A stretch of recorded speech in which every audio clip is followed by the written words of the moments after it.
Welcome back to Project 613. Today we will learn 4 mitzvot. The first mitzvah is that it is a mitzvah for the Levites and only the Levites to fulfill their special responsibilities in the Holy Temple.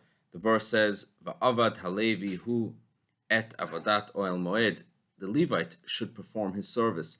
The service of the Levites included closing the gates of the temple, as well as singing and playing musical instruments at the time of the sacrificial offerings.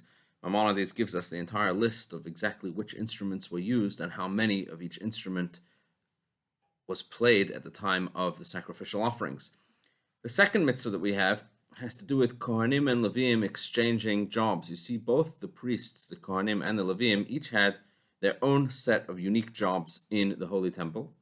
And the mitzvah that we're learning now is that it is forbidden for the Kohanim and Levim to exchange jobs, and doing so would be a transgression of this mitzvah. There is a verse that says, Achel klei hakodesh lo yikruvu, referring to the Levites, telling them that they should not touch that which is the job of the Kohanim.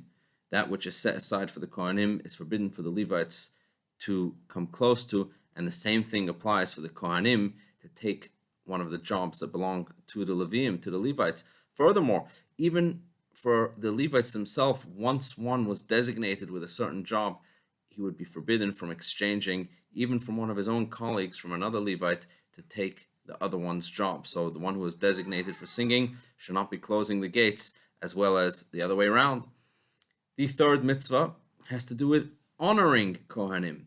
It is a mitzvah for us to express and show our honor to the Kohanim, to the priests. The verse says, Vikidashto, you should treat them as holy because they are the ones offering the sacrifices in the Holy Temple. Now, of course, the honor that we give to the Kohanim is not to honor the Kohanim themselves, but rather this is an honor for God, since God has selected them and designated them to single them out to serve in the Holy Temple. Therefore, by us giving honor to the Kohanim, we are really giving Hashem honor.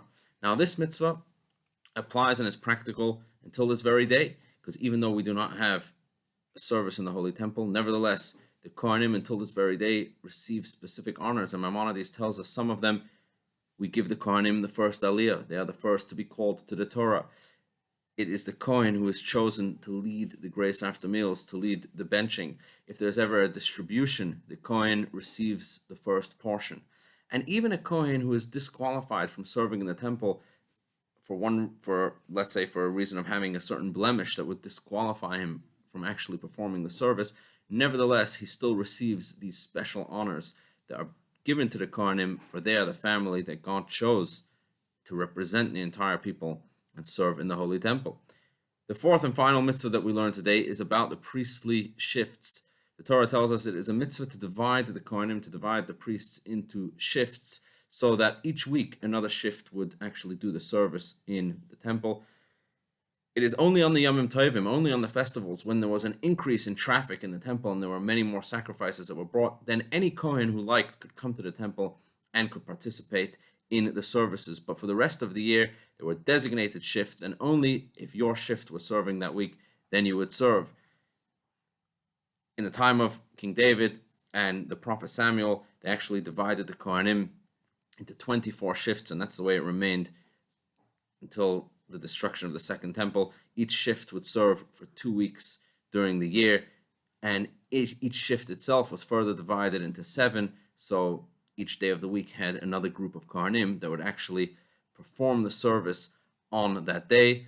And as mentioned, it was only on the Yomim Tovim, only on the festivals, that any Kohanim, whether or not they were part of a shift, would be allowed to come and attend and perform the service. Have a wonderful, wonderful day.